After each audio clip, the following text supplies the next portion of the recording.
여러분 안녕하십니까? 이번 논평은 좀 늦었군요. 실은 5월이 접어들면서 지난 한 주와 그리고 이번 주가 꽃가루 지수가 가장 높아서 꽃가루에 엘러기가 있는 사람들은 정말 고생이 이만저만이 아니군요. 그래서 이 꽃가루 엘러기 약을 먹고 있는데 이 약을 먹으면 또 졸음이 어찌나 쏟아지는지, 하여튼 오늘 논평에서는 그동안 메모만 해두었던 사안들을 하나하나씩 모아서 담은 몇 마디씩이라도 제가 보고 있는 견해에 대해서 모두 말씀드려볼 생각입니다. 우선 지난 한 주에 있었던 기사들 가운데서 가장 핫한 기사는 당연히 한동훈 법무장관 인사청문회였죠. 여러분들 모두 보셨겠지만 한마디로 평가하자면 공격수로 나섰던 민주당의 그 김용민이나 김남국이나 그리고 특히 이수진, 이분은 판사 출신이죠. 보통 재판정에서 보면 검사가 말을 많이 하고 판사는 듣기만 하는 분이 아닌가요? 그런데 공수가 바뀌었잖아요. 이수진 판사, 아니 이수진 의원, 공격은 정말 못합니다. 아주 행설수설하고 이 말했다 저 말했다 하면서 오죽했으면 이분 혹시 술에 취한 거 아니냐는 그런 기사들까지 다 나왔더라고요. 거기다 더해서 김용민, 김남국 이 두 분의 연달은 실수까지 더해서 이분들한테는 이분들이 대전에 만들었던 그 처럼해라는 민주당의 초선 모임에 대한 그 명칭이 지금은 바보처럼 해라까지 화자되어버리는 등 한마디로 하면 아주 완패라도 이런 완패가 없죠. 아주 철저하게 패한 거죠. 그런데 여기서 우리가 생각해야 할 바는 그래서 이태전까지만 했어도 그렇게나 기세등등하던 이들처럼의 멤버들이 지금은 이처럼이나 진짜로 진짜 바보들이 다 되어버리느냐는 것입니다. 그 이유는 딱 하나죠. 한동훈은 자기들이 어떻게 발목을 잡건 말건 상관없이 100% 임명된다는 그 현실 앞에서 잔뜩 질릴 수밖에 없기 때문인 것입니다. 어차피 법무장관이 임명될 사람이고 그 법무장관에게 잘못 보여봐야 좋을 것이 하나도 없기 때문이 아니고 뭐겠습니까? 그런데 여기서 또 하나 웃기는 것은 법무장관이건 검찰총장이건 아니면 경찰청장이건 할 것 없이 죄가 없는 깨끗한 일반 백성들이야 그들을 무서워해야 할 이유가 뭐가 있으며 또 그들한테 잘 보이거나 또는 믿게 보이거나 한들 뭐가 좋을 게 있고 또 두려울 게 따로 있겠습니까? 아주 간단하죠. 법무장관이 무서운 자, 검찰총장이 무서운 자 또는 경찰청장이 무서운 자는 모두 죄를 지은 자들이고, 법무장관이나 또는 검찰총장이나 경찰청장한테 잘 보여야 하는 자들도 역시 죄를 지었거나 또는 죄를 짓게 될 가능성이 아주 많은 자들 뿐이니까요. 바로 오늘 아침에 보니까 그날 한동훈 청문회에서 한동훈을 몰아붙이던 더불어민주당의 최광호 의원이 오늘 2심에서도 또 유죄 판결이 나왔더군요. 물론 대법원까지 가느라면 시간이 또 걸리겠지만 어쨌든 한동훈은 이미 화려하게 법무장관이 취임했고 과거 한동훈을 핍박했던 그 문정권의 정치검사들이 지금 모두 줄줄이 다 좌천하고 있잖아요. 이걸 인과보응이라고 해야 할지 아니면 풍수란 원래 이렇게 돌고 도는 법이라고 해야 할지, 아무튼 지난 한 주는 흥미로운 한 주였고 그야말로 한동훈이 한 주였다고 해도 전혀 과언이 아니죠. 자, 그리고 오늘 논평의 두 번째 내용은 지방선거와 관련한 것인데, 이 지방선거와 관련한 기사들 가운데서 제가 가장 주목했던 기사는 안철수 백두산설입니다. 이재명이 그랬죠. 지금 안철수는 백두산이고 자기는 계양산이라고 말입니다. 백두산은 한반도에서 해발고도가 가장 높은 산이고 계양산은, 그런데 실제로 계양산이란 그런 산이 존재하는지 모르겠습니다만은 뜻인즉 지금 안철수는 한창 상승세에 있는 승자 쪽에, 말하자면 윤석열이 배에 탄 사람이기 때문이란 뜻이고, 자기는 윤석열에게 패한 상태에서 지금 인천이 계양에서 출마하고 있는데 문제는 지금 이 이재명의 지지율이 굉장히 위태롭다는 데 있는 거잖아요. 윤석열과 겨우 0.7%로 진 대선 후보가 지금 계양에서 거의 무명이나 다를 바 없는 국힘당 쪽의 후보한테 9% 차로 쫓기고 있다면 이건 한마디로 개꿀망신인 거죠. 그런데 저쪽의 분당갑은 어떠합니까? 안철수 후보 지지율은 60.8%. 이건 상대인 김병관 후보에게 비하면 더블 스코어 아닙니까? 진짜로 오랜만에 정말 기분이 좋군요. 이게 바로 정상인 겁니다. 안철수 후보, 그의 상대 경쟁자인 김병관과 다른 점이 무엇냐고 묻는 기자의 질문에 대한 대답이 지금 여기저기 기사들에 많이 떠있지만 한마디로 하면 안철수는 대한민국에서 가장 유명한 유명인이지요. 그러니 유명시로 칠 것 같으면 정치인들 속에 안철수를 따를 수 있는 사람은 아무도 없는 것입니다. 그리고 안철수의 유명세는 또 특징이 있죠. 무슨 특징이 있느냐면 다른 정치 스타들처럼 반짝 떴다가 또 반짝 사라지는 그런 반딧불 같은 유명세가 아니라는 것입니다.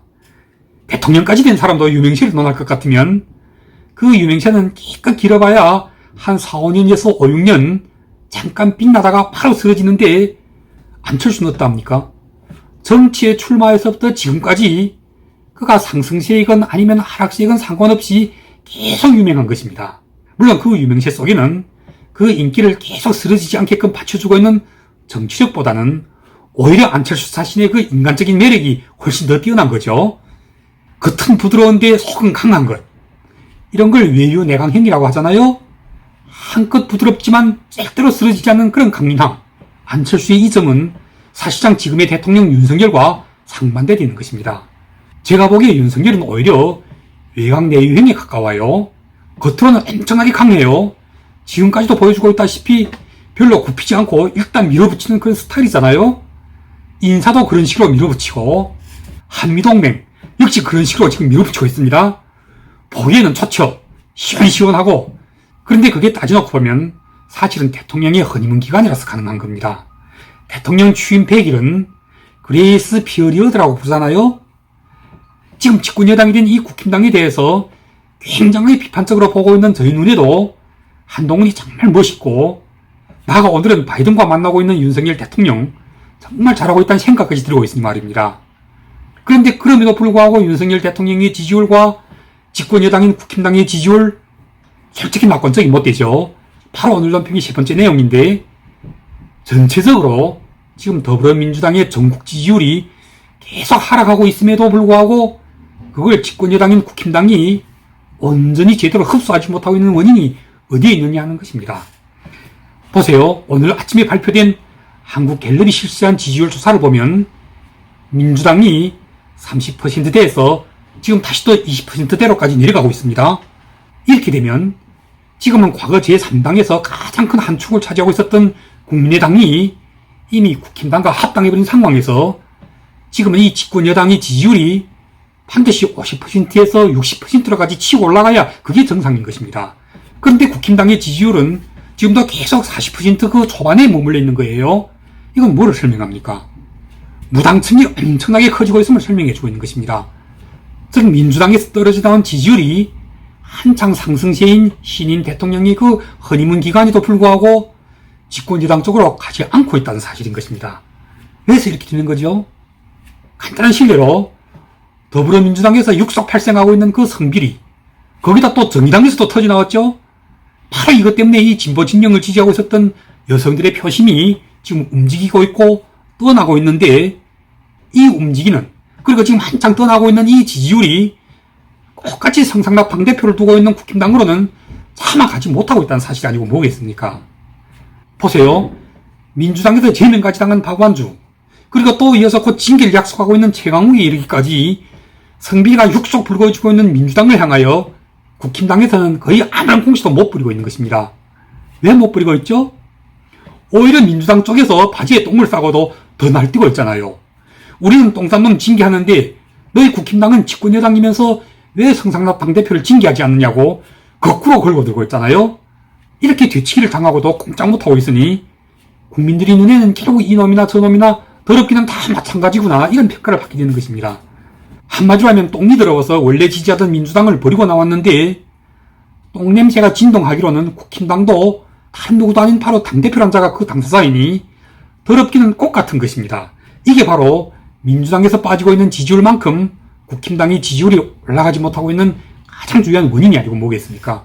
다시 돌아가 안철수 백선설 상대인 민주당 후보를 60.8%의 지지율로 더블 스코어하고 있는 이 지지율이 바로 현재 집권여당이 반드시 그리고 마땅히 받아야 할 정상적인 지지율인 것입니다. 그런데 당은 그 지지율에 한참 못 미치고 있고 오히려 후보 개인이 그런 지지율을 받고 있는 이런 상황을 가리켜 지방선거는 당시보다는 인물론으로 간다고 하는 것입니다. 때문에 분명합니다. 경기도에서 민주당 쪽의 김동연과 고전을 겪고 있었던 김은혜의 지지율을 끌어올리기 위하여 이곳에 안철수를 투입한 것은 굉장하게 잘한 선택이죠. 안철수의 지지율이 60.8%를 기록했던 바로 그날부터 김은혜의 지지율도 함께 연동이 되기 시작한 겁니다. 벌써 오늘 아침에 나온 지지율 조사를 보니 김은혜의 지지율이 40%로 다시 치고 올라갔고 김동연은 38%인가 머물러 있더라고요. 강용석까지 3자 대결로 가도 김은혜가 우세한 것으로 나오고 있으니 어쩌면 김은혜의 강용석 단일화는 물러 건너가는 것이 아닌지 모르겠습니다. 그렇지만 단일화 해야 합니다. 아니, 꼭 하게 될 것입니다. 자, 오늘 논평이 네 번째 주제, 김은혜 강용석 단일화 어떻게 될 것인가? 저는 꼭 될 것이라고 봅니다. 이 두 분의 단일화와 관련하여 안철수 후보께서 이미 말씀을 꺼내셨잖아요.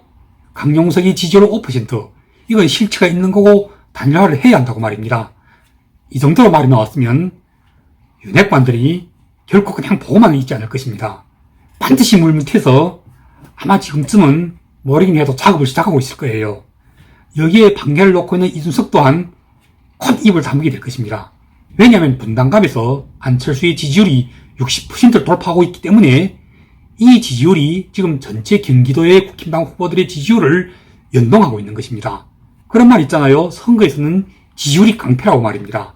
지지율 앞에서는 당대표와 선대위원장이고 다 소용없죠. 모두 물러나야죠. 마무리하겠습니다. 오늘 논평의 이 네 가지 내용을 하나로 압축하면 윤석열의 외곽 내유행의 정치력은 밀어붙일 때는 기세도 좋고 보기도 시원하지만 그러나 강한 것은 반드시 무너지게 되어 있습니다. 부드러움이 강한 것을 이긴다는 것은 철칙이니까요. 때문에 윤석열은 조금만 더 부드러워질 필요가 있으며 윤석열의 이 외곽 내유행의 정치력을 안철수의 외유내강형으로 보완하면 이건 그야말로 금상첨화가 될 것입니다. 그런데 윤석열 못지않게 또 한 사람의 외곽 내유행의 정치를 꼽으라고 하면 그는 다름 아닌 이재명이 아니겠습니까? 지난 5년 전 박근혜 전 대통령 탄핵 당시 그 유명한 사이다 발언으로 인기몰이를 시작했던 가장 대표적인 외곽 내유행의 그 이재명의 정치력이 지금 한참 한계점으로 접근해가고 있는 것입니다. 아주 처참하게 그리고 아주 성급하게 지금 거침없이 무너져가고 있는 것입니다. 자기를 욕하는 시민한테로 쫓아가서 당신 이러면 법에 걸려 하고 위협까지 해대는 모습, 이건 어디를 봐도 상식적이지 않죠. 이게 바로 외곽 내유행이 무너질 때의 모습인 것입니다. 언젠가 4, 5년 뒤에 똑같이 외곽 내유행의 윤석열 대통령에게서도 이런 모습이 재현되지 말라는 법이 없는 것입니다. 그래서 외곽 내유행이 아니고 외유내강형인 안철수가 얼마나 좋습니까? 그리고 이런 외유내강형의 안철수가 외곽 내유행의 윤석열 정부의 한 축이 되어 있다는 사실도 은근히 이 정권에 대한 안도감을 한층 더 높여주고 있죠. 얼마나 다행입니까?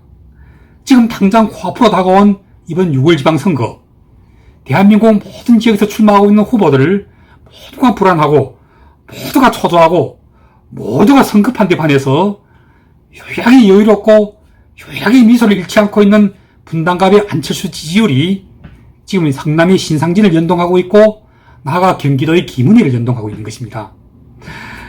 그럼 오늘 방송은 여기까지 하겠습니다.